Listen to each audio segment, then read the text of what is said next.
জেলা মৎস্য অধিদপ্তর যশোরের জেলার পক্ষ থেকে আয়োজিত আজকের এই আলোচনায়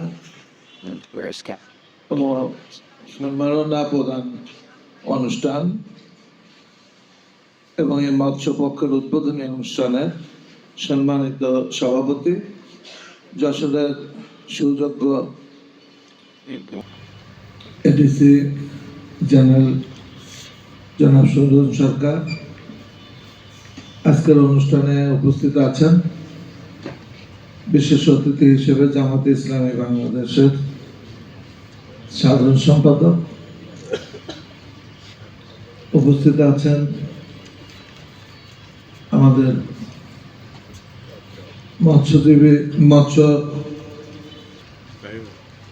আমাদের হ্যাচারি সমিতির সভাপতি সম্পাদক বৃন্দ এবং আমাদের এখানে বিশেষ অতিথি একজন বিশেষজ্ঞ বক্তব্য রেখেছেন, যিনি স্বাদু পানি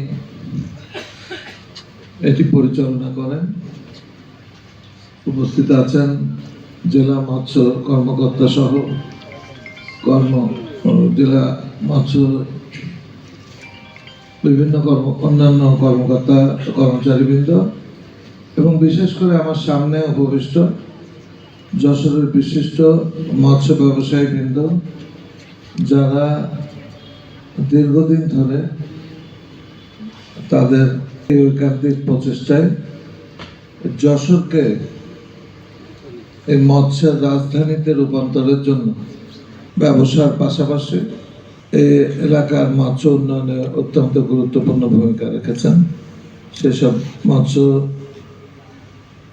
মালিকদের এবং তাদের সাথে যারা কাজ করছেন, এখানে আসা বিভিন্ন মৎস্যজীবী সমিতি বা অন্যান্য মৎস্যের সাথে সংযুক্ত ব্যক্তিবর্গ, সকলকে অভিনন্দন ও শুভেচ্ছা জানাচ্ছি। মৎস্য চাষীদের যেসব অসুবিধা স্থানীয়ভাবে হচ্ছে সেটি সমাধান করে দেওয়ার ব্যাপার, স্থানীয় কর্মকর্তাদের যে সমস্ত জায়গায় সমস্যা উপর থেকে সমাধান করা দরকার সে ব্যাপারগুলো দেখে সেগুলো সমাধান করা, সর্বোপরি সার্বিক কাজগুলো করার জন্য যথেষ্ট সময় তিনি ব্যয় করেছিলেন এবং যার পরিপ্রেক্ষিতে আজকে বাংলাদেশের মধ্যে যশোর মৎস্য উৎপাদনে একটি গুরুত্বপূর্ণ জেলা হিসেবে চিহ্নিত হয়েছে।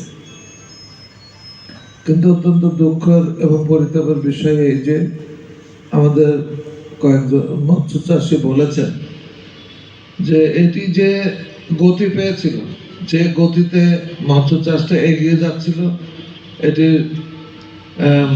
সম্প্রসারিত হচ্ছিল, সেটি একটা সময় এসে থমকে যায়।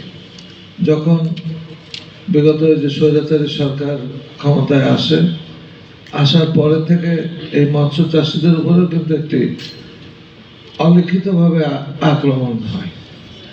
যারা প্রকৃত চাষী বিভিন্ন জায়গায় তাদেরকে অনেক জায়গা থেকে উৎখাত করে দেওয়া হয়েছিল, জোর করে দখল করে নেওয়া হয়েছিল এবং সে সমস্ত জায়গায় যেভাবে মৎস্য চাষ যে পরিকল্পনা অনুযায়ী বৈজ্ঞানিক পদ্ধতিতে যেভাবে চাষাবাদ শুরু হয়েছিল সেটা বিনষ্ট হয়ে যায়, যার পরিপ্রেক্ষিতে এই অঞ্চলে মৎস্য চাষের যে বৈপ্লবিক পরিবর্তনটি ঘটেছিল বা আরো সম্প্রসারিত হচ্ছিল সেটি কিন্তু বাধাগ্রস্ত হয়। তো যাই হোক, এই বিষয়ে আলোচনা করতে গেলে অনেক সময় লাগবে। আমি শুধু বলতে চাই যে পরিস্থিতি পরিবর্তন হয়েছে, এই দেশ থেকে স্বৈরাচার নির্মূল হয়েছে। দীর্ঘদিনের মানুষের আশা আকাঙ্ক্ষা ছিল যে নিজের ভোট নিজে দেবেন, যাকে খুশি তাকে দেবেন। এই পদ্ধতিতে একটি নির্বাচনের মাধ্যমে জনগণের ভোটে নির্বাচিত সরকার রাষ্ট্র ক্ষমতায় আসবে। এই ছাত্র জনতার আন্দোলনের মধ্য দিয়ে স্বৈরাচারের পতনের পরে বিগত 12ই ফেব্রুয়ারি বাংলাদেশে সেই কাঙ্ক্ষিত নির্বাচন অনুষ্ঠিত হয়েছে।